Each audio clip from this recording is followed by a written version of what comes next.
This is Fox 5 Local News at 5. Breaking news right off the top tonight as police try to get a handle on the recent spike in violent crime.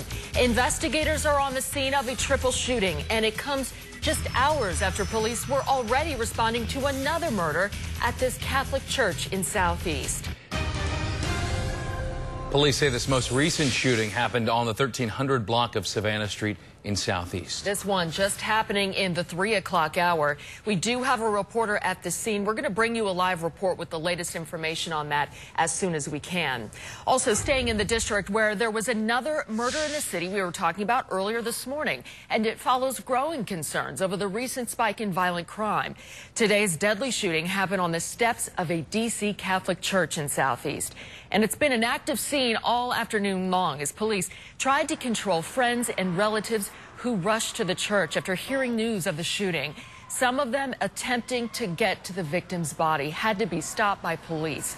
Others collapsed in tears, falling into the arms of loved ones, while others screamed in grief and in anger. Fox 5's Paul Wagner joining us live from the scene tonight, where police are very concerned also, Paul, about retaliation here. Yeah, Sarah, this was an incredible scene. We got here just after noon today. The shooting taking place on the steps of St. Luke's Church right across the street from me, which is still an active scene. According to police, they say that possibly 3 black males got out of a blue minivan and opened fire on this young man who was shot and killed on the steps of St. Luke's. According to police, they then got back into that blue minivan and fled the scene. At this point, police are not releasing the identity of this young man, but he clearly had a lot of loved ones and friends who rushed to the scene after hearing the news, and this was a scene that turned highly emotional. The young men, 4 or 5 of them, rushed the crime scene, trying to get to the body when they were intercepted by police. One officer got in the way by picking up one of the men who had gotten under the crime scene tape. Within seconds, they'd all retreated and ran across East Capitol Street and into a car.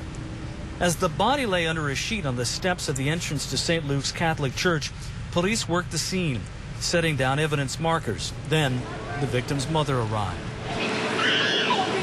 As dozens of people gathered nearby, police did everything they could to calm the friends and relatives who showed up at the scene. At times, it was highly emotional. It saddens me, man. I lost a son, 18 years old, to the same type of violence. It's just sickening, man. Real sickening. Sad. We got to do something. Stop the violence. D.C. Police Chief Kathy Lanier was here, speaking with her detectives before making an attempt to comfort the mom. Then, suddenly, there was news of another shooting. Police, concerned about retaliation, raced off to the 4700 block of Alabama Avenue Southeast, where they found a crime scene, but no victims. Now, I've been standing out here with a couple of our cameramen for the last couple of hours, and what we experienced was something that I have not seen in a very, very long time, and I've been covering this police beat since the early 90s. A highly, highly emotional scene where people were in tears. The mother collapsed several times into the arms of people. She collapsed on the street. She was laying in the median here on East Capitol Street for quite some time. They were pouring water on her. They eventually had to call a ambulance to come to the scene. What we want to show you now is some of what we shot of this scene earlier today. We want to warn you, it is highly emotional and heartbreaking.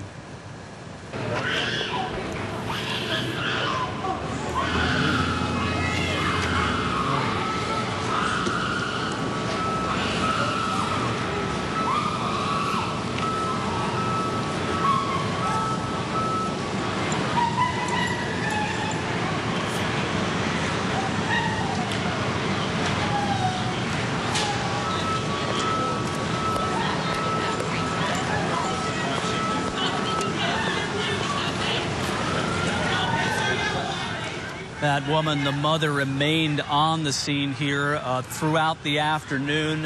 When the medical examiner's van did come to the scene, they loaded the body into the back of the medical examiner, and at that point she began crying out in anguish again about the loss of her son. She kept saying over and over again, "My heart, my heart, my heart is broken." Just a heartbreaking scene to watch here on East Capitol Street this afternoon. Back to you guys in the studio.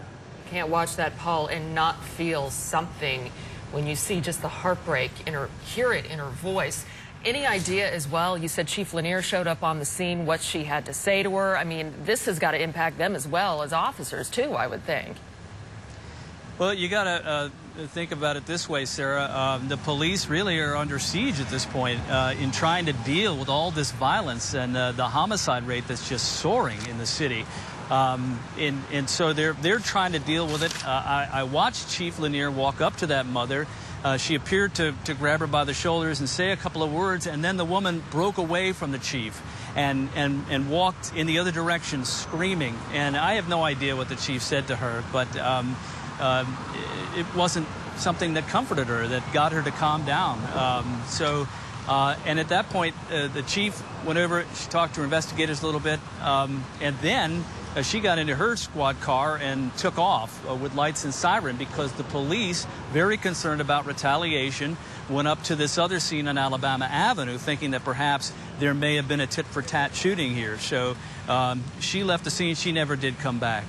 Sarah. A lot of people just really angry about what's going on in the city right now. Paul Wagner live for us. Thank you so much, Paul. All right, let's get back to that breaking news in the district where police are investigating a triple shooting. Fox 5's Marina Morocco joins us live at the scene of this one with the latest details. Marina.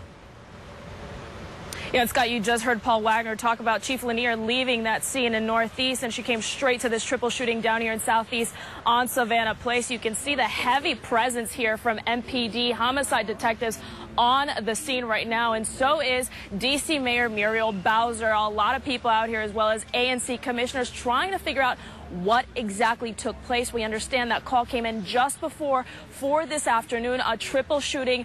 2 male juveniles. We're still working to get details as to whether they're children or teenagers, and a woman shot in all of this. No update on their condition, but we do understand that emergency crews worked on at least one of the victims here on the scene. Also, per MPD officers, there's at least one witness they're speaking with inside one of the apartments here in this Congress Heights neighborhood. Now, just about a block away here on August 1st, roughly 2 weeks ago, an 18-year-old shot to death just outside Malcolm X Elementary School. We've known that the crime here in the district has seen a spike. Yesterday, Chief Lanier addressing that, as well as the homicides.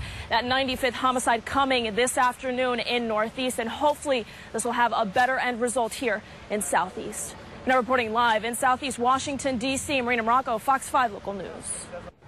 Well, as residents across the district continue to talk about the spike in homicides, and local leaders are hearing those concerns, tonight one council member will attend not one but 2 public safety meetings. One of those meetings was organized after neighbors ducked for cover as shots were fired over the weekend. Fox 5's Matt Ackland joins us live tonight at the Wilson Building with more on this. Matt. Scott, Charles Allen has said that he hasn't seen it this bad in over 10 years, the crime situation. In fact, he says he's been spending much of his day answering phone calls and emails from concerned residents. And as you were saying before, he has spent the last 6 weeks going to public meetings, 8 of them, 2 of them tonight alone. This is what 8th and Maryland Avenue Northeast looks like most of the time. Quiet. But take a look at these pictures sent to us by neighbors. Bullet holes and shattered glass could be seen here just after noon Sunday. Fortunately, no one was hit. My neighbor's truck was shot up, and the Honda Civic right in front of him was missing several windows because of these gunshots. Ali Noorani and his neighbors are so concerned they've organized a meeting at a Northeast Branch library tonight. What you see across the city is residents are incredibly concerned. And Councilmember Charles Allen is hearing from those citizens. He spends much of his time these days responding to emails and phone calls. This is one of the worst summers that we've had. I know that they're in many neighborhoods across Ward 6. I've got neighborhoods that are in fear, that are frustrated, that are angry. Southeast Neighborhood Commissioner Mary Cuthbert says police can't solve these crimes alone. It's just been so long since we had this quantity of homicides, killing and robbing and everything, that we're going to have to begin to think outside the box. We, the citizens, and the police department. Councilmember Allen says he takes the concerns from the public directly to police commanders and even the police chief, and tells us police are immediately responsive. Every conversation I've had with one of our police commanders, every conversation I've had with our chief of police, when I've asked for additional resources, when I've asked them to take a certain action, they've said yes. All right, so once again, we are hearing about 2 public safety meetings tonight in Ward 6, and then late this afternoon, we heard from Councilmember Yvette Alexander. She's the representative from Ward 7. She says that she is having a public safety meeting tomorrow night because of all of this violent crime. It is going to take place at the First Rock Baptist Church. That's on Alabama Avenue Southeast. Live at the Wilson Building. Matt Ackland, Fox 5 Local News. Thank you, Matt. Just a very, very tough start to this newscast. Yeah. With heavy hearts, we move forward, though. Yeah, absolutely. Let's lighten the mood a little bit. Actually, something to be thankful for. 87 degrees out there. Not too bad as we head into the afternoon, Sue Palka. But do we still have some rain in the forecast? We sure do, Sarah. And a lot of people are rooting for rain because it'll help out with the very dry conditions we have across the region right now. And the other part of the good news is it wasn't quite as hot today as it was yesterday when we got up to 96 degrees. Tying for the hottest temperature all month.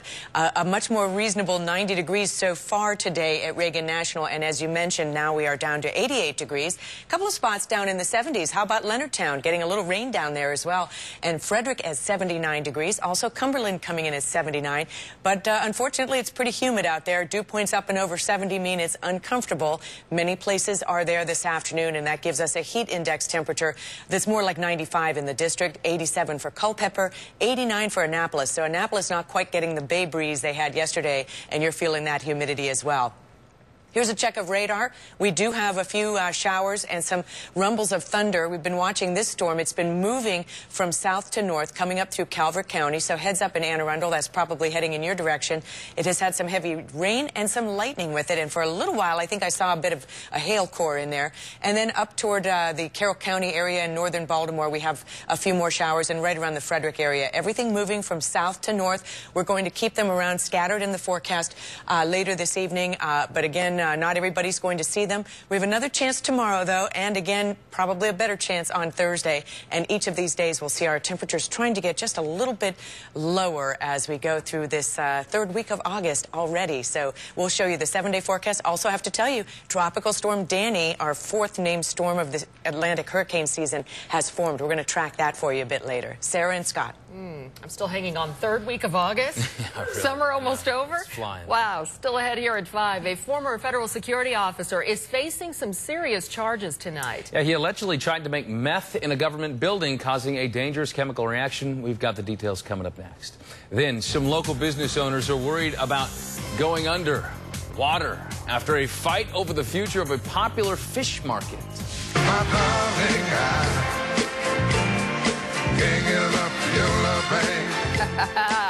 And will women across the nation finally get the same type of help in the bedroom? We are staying on top of the big decisions surrounding the little pink pill, not the blue one, the pink one. Coming up, that's ahead as Fox 5 Local News at 5 continues.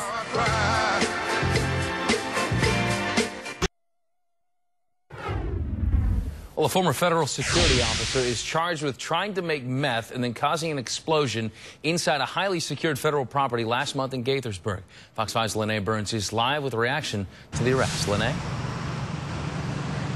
Yes, that's right. Prosecutors say their suspect knowingly and intentionally tried to make meth when that explosion happened on July 18th. And that explosion ripped through a lab here at the National Institute of Standards and Technology. And they say that he was injured in that blast. Now, court records show that chemicals and a recipe were found on site the day of the explosion. Now, this is a highly secured government research facility. And the suspect, a former federal security officer whose job it was to keep the area secure and ensure that laws were enforced. Now, 41-year-old Christopher Bartley is facing charges of making meth and will appear in court on Friday. Now, these charges he's facing carry a maximum penalty of 20 years. A spokesperson from NIST says they are supportive of law enforcement's investigation and they will continue to cooperate in any way that they can. Now, people at a local shopping center just across the street from where this happened are very concerned that something like this is going on federal property that is supposed to be safe. That's insane. I mean, it's on a government facility like that, and a government employee, security clearances of some sort, I imagine. How concerning is that to you? tremendously concerning. It's, like I say, you know, it's shocking. It concerns me a lot, especially since we're like right up the street from here. But it's just crazy how that can really happen in a secure place like that. There's kids and families that live around here, and to be doing that and then a bomb to be happening, I think that's very scary, very scary. How much does it concern you to hear something like that? It concerns me a lot because my family lives around here. I live around the area, and it's really close to where I am, so you never know who could have gotten hurt, and also the employees who work there as well. Sure. Now, just a few minutes ago, we received a statement from Bartley's attorney, and he said that his client has a great record of service to country as well as public service. His attorney went on to say that he was conducting an unauthorized training exercise that failed involving the incident in question, and he also admitted fault and quickly resigned.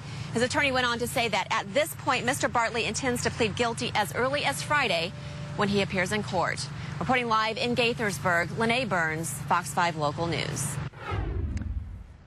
Fox 5 is in Prince William County tonight, where a woman is under arrest for leaving a one-year-old girl home alone. Felicita Sordo has been charged with abandoning an infant. Police say they received a 911 call on Sunday night around 8 to go to a home on Royal Court in Woodbridge. That's where officers found the little girl inside by herself. Thankfully, she was not hurt. A short time later, police say Sordo, who is related to the girl in some way, returned to the home and was arrested. This was the third arrest for child neglect in Prince William County over the weekend. Meanwhile, D.C. police have made an arrest in the murder of a baby.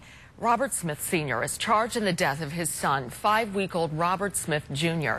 On August 4th, police responded to a home on 9th Street Northwest. They found the baby unconscious and unresponsive. The cause of death was determined to be multiple blunt force injuries. Well, as we brought you off the top of the newscast, multiple violent crime spikes in the D.C. area, and right now, Mayor Muriel Bowser is holding a news conference to address some of these issues. Columbia, and we'll be spending let's go live to it some right time now. in this neighborhood today, asking people to let us know about illegal firearms. We offer a $1,000 reward for people who provide a tip related to illegal firearms. Very unfortunately, just a couple of weeks ago, we had an illegal firearm found in a home that was brought in by a 17-year-old, and it was used by accident, and a child died. Just last week, the chief confiscated an Uzi in a home that was also within easy reach of children.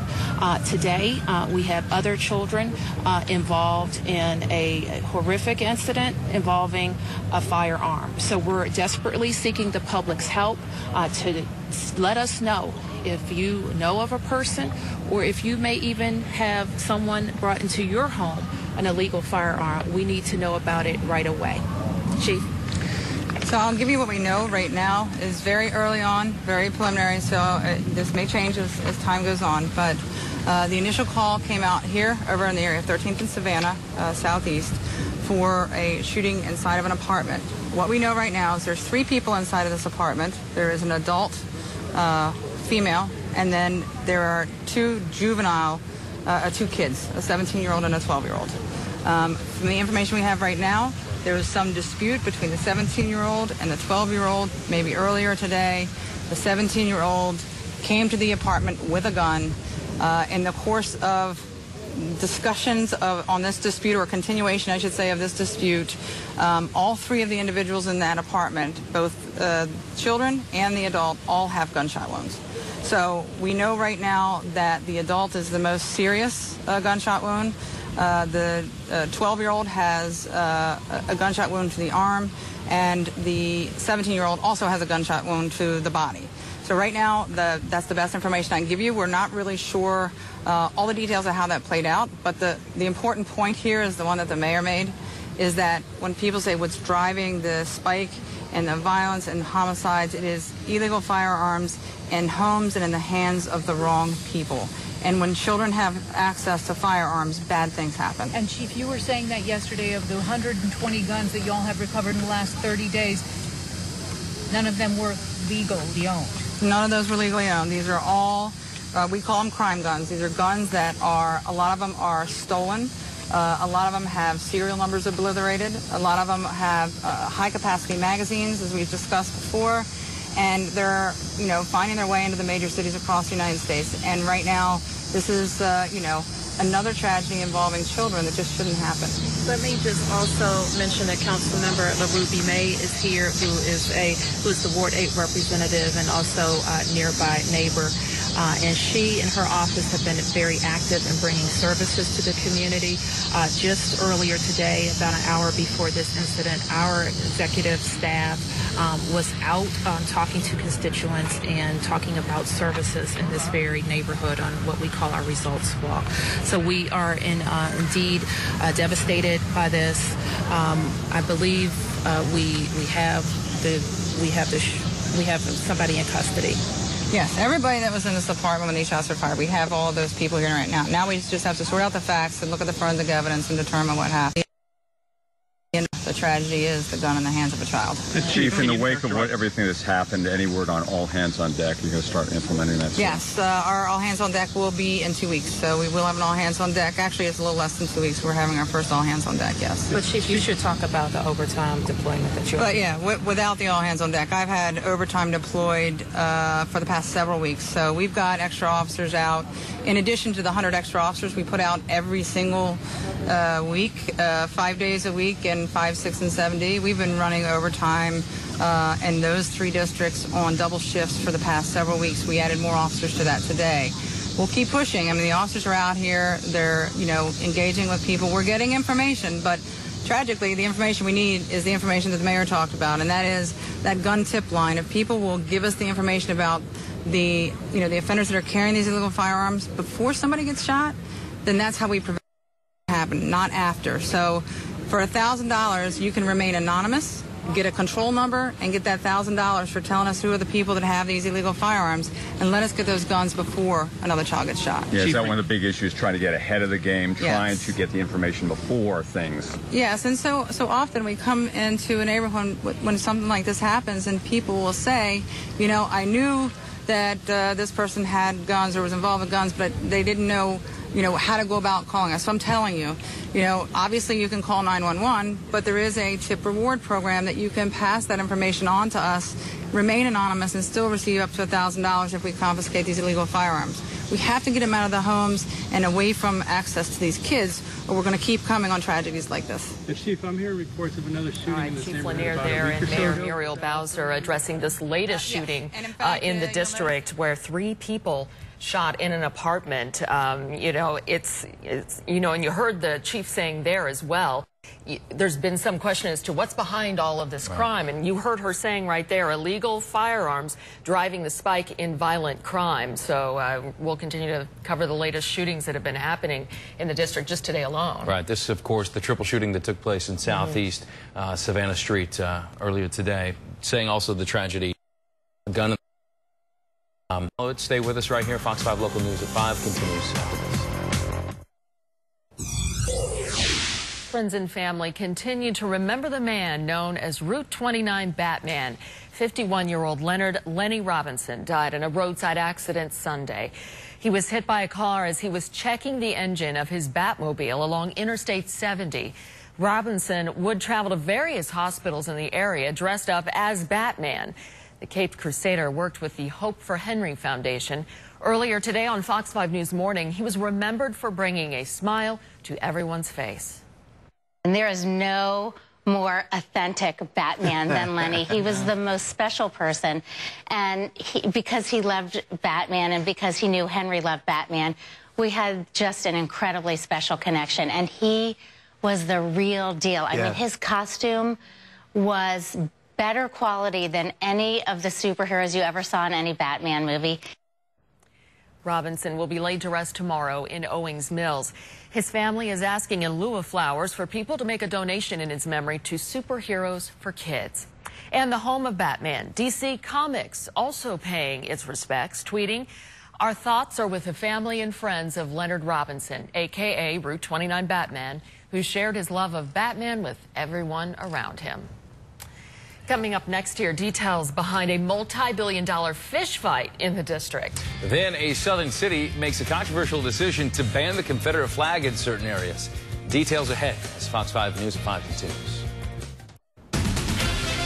This is Fox 5 Local News at 5. A dispute over old D.C. versus new D.C. has docked off D.C.'s fish market. A $2 billion redevelopment at the southwest waterfront on Main Avenue has erupted into lawsuits and eviction notices between the developers and one of the market's longtime tenants. As Fox 5's Tom Fitzgerald reports, while customers welcome what's to come, there is also concern about what might be lost. If you want to buy seafood in D.C., got large, extra large, all stuck in one pile. The fish market at Southwest Wharf has been the place to go for decades. Pete Hill works at Jesse Taylor Seafood and says this just isn't a fish market, it is a gathering place. The wharf is D.C. Crabs, fish, everything is D.C. But you don't have to look hard to see the rising cranes of the new $2 billion redevelopment here called The Wharf. Whether it's the construction or not, people are still going to come here, no ifs, ands, or buts. But now some longtime customers have concerns over the future of this market. It'll be sad.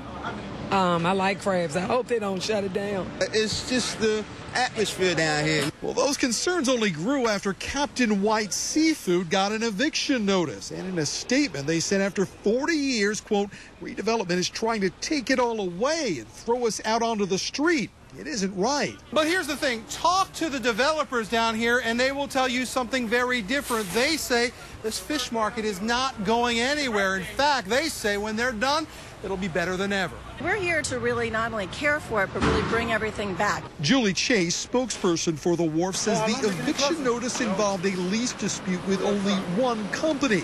Plans for the new fish market, she adds, will only improve what's already here. We're not going to do anything massive because they're on barges, and that's very authentic, and part of the grit and the authenticity is what we're keeping. And as for Pete Hill, they got an eviction notice. Aren't you concerned that you could be next? Nope. Not at all. He says he isn't worried for now. We got to go with the flow. Take the good with the bad, you know. The Wharf is expected to open in 2017. In Southwest, Tom Fitzgerald, Fox 5 Local News. Time for a look at some of your top stories now. We begin with a ban on the Confederate flag in public schools in Charleston, South Carolina. The school district's code of conduct prohibits students from wearing anything bearing the image of the Confederate flag. The code of conduct also says the emblem cannot be displayed prominently on vehicles driven to school. Charleston is where 9 members of a black church were shot and killed this year. The Alpha Phi sorority chapter at the University of Alabama has removed a promotional video from all of its social media accounts after complaints and backlash. The video depicts women running around the campus in bikinis and football jerseys, putting on makeup. The 6-minute-long clip was published last week to attract potential recruits ahead of the annual sorority rush event. That is until a writer slammed the chapter and the video, calling it, quote, reductive, objectifying, and so Stepford Wives College Edition. The op-ed also points out the sorority's lack of diversity. This is not the first time the Alpha Phi sorority has come under fire. Last year, an investigation revealed the traditionally all-white sorority rejected women of color as pledges. The FDA could approve a drug known as the female Viagra as early as today. Known as philbanserin, it increases sexual desire in premenopausal women. The little pink pill has already been rejected twice by the Food and Drug Administration, which has said its benefits do not outweigh its side effects. Now, those side effects include both dizziness and fainting, but this time the agency is expected to give the drug a green light. Well, as the News at 5 continues, a historic hiring at the White House. Then, 2 women are on track to do something that no other female has done before in the military. Also ahead, exciting news for one of D.C.'s favorite hockey players. Now that it appears he's got bigger things to plan for. On top of the upcoming season, of course. Stay with us. This is Fox 5 Local News at 5. History has been made at 1600 Pennsylvania Avenue. The White House has appointed the first openly transgender official. Rafi Friedman Gerspan has been appointed as an outreach and recruitment director for presidential personnel. She previously served as policy advisor for the National Center for Transgender Equality's Racial and Economic Justice Initiative. White House senior advisor Valerie Jarrett says Gerspan's commitment to improving the lives of transgender Americans reflects the values of the Obama administration. Well, two women are about to make Army history by being the first to complete Ranger School. They will graduate during a ceremony Friday at Fort Benning in Georgia. The women have not been identified by the Army, but both are officers and graduates of the U.S. Military Academy at West Point. The Pentagon is not expected to make a final decision about exactly what combat role the women will be allowed to fulfill until later this year. All right, let's head over to Tony and Sean now for a look at what's coming up at Fox 5 Local News at 6. Hey, Girl power. That's right. Go, ladies. All right. Thank you, guys. All right. We will have the latest on a health alert in Maryland about the West Nile virus. Not only was the virus detected in several mosquito pools in the state, a Maryland resident has also now been infected. We will have more on how you can protect yourself coming up. Then a former American Idol contestant is accusing the talent show of exploiting transgender people for ratings. That's the wrong video, obviously. What he claims Idol producers did to him. And take a look at this. It ranks up there as one of the best wedding reception videos ever. We're going to show you more of how a grooving groom surprises brand new bride. What? It's all ahead tonight at 6. This looks like it's from a Hollywood musical. Go, baby. Go, baby.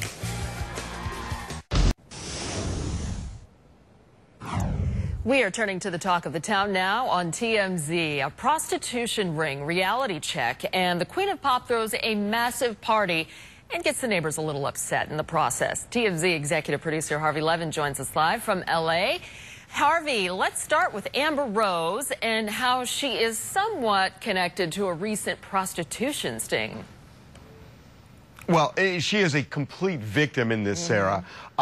There is an online company that was advertising to prospective models saying, hey, how'd you like to do celebrity fashion shoots? And they were using a Ustream clip from Amber that she had done where that looks like there's some kind of a bad connection, making it appear that when these models supposedly talk to Amber Rose, that she's having trouble talking back to them because of the connection, when in fact she was never talking to them. It was a big scam.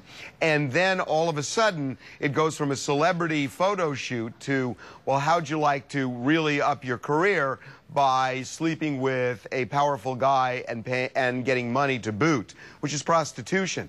So one of the models, aspiring models, went to the LAPD yesterday.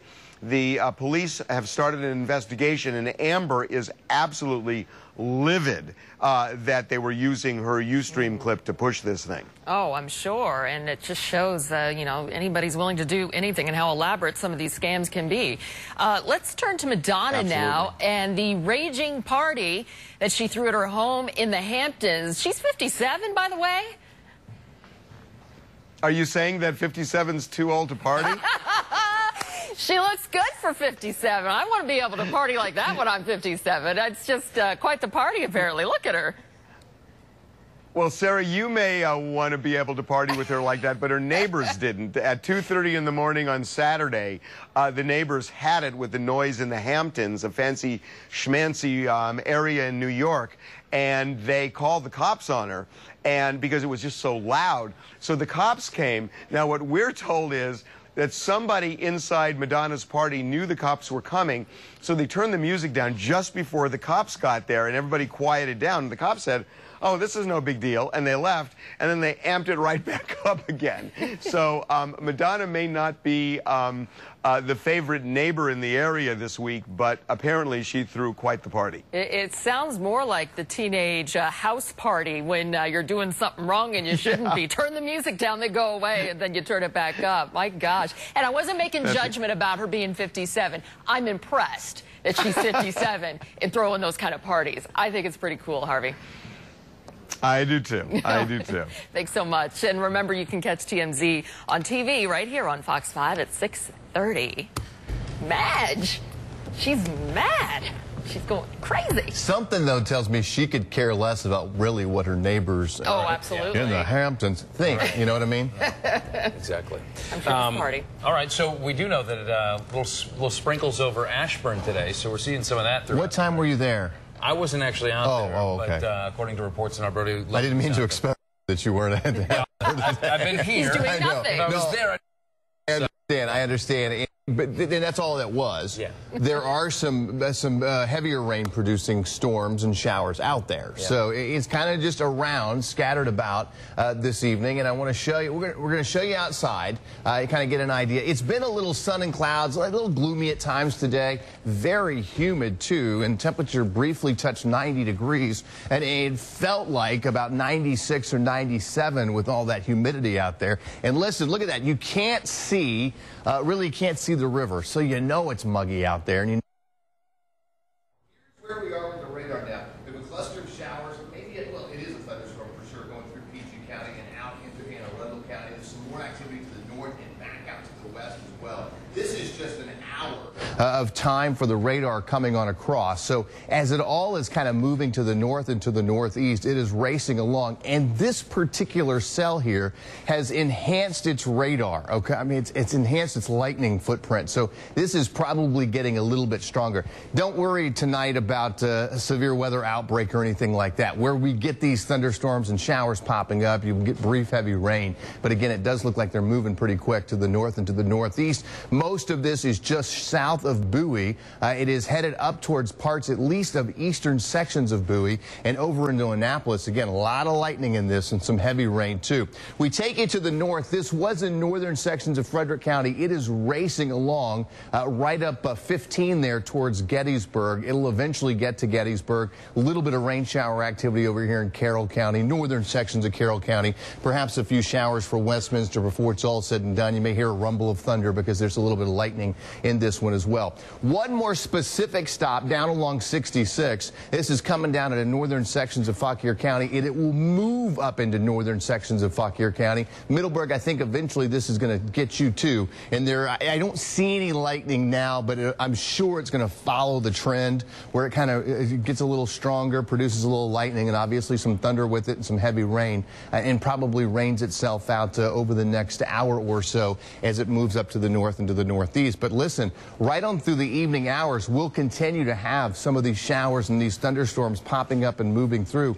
And I suspect this evening they could linger till 9, 10 o'clock, maybe even a lingering shower out there till about 11.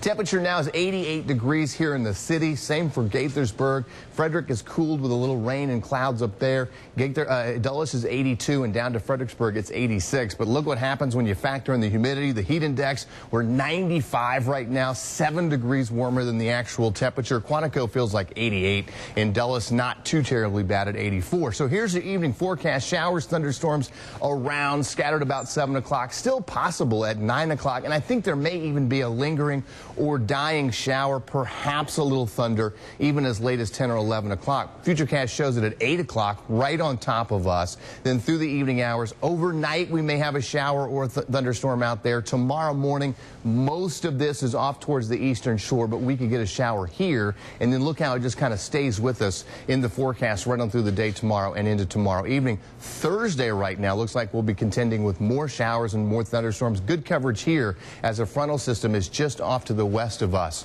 Okay, so there's your forecast.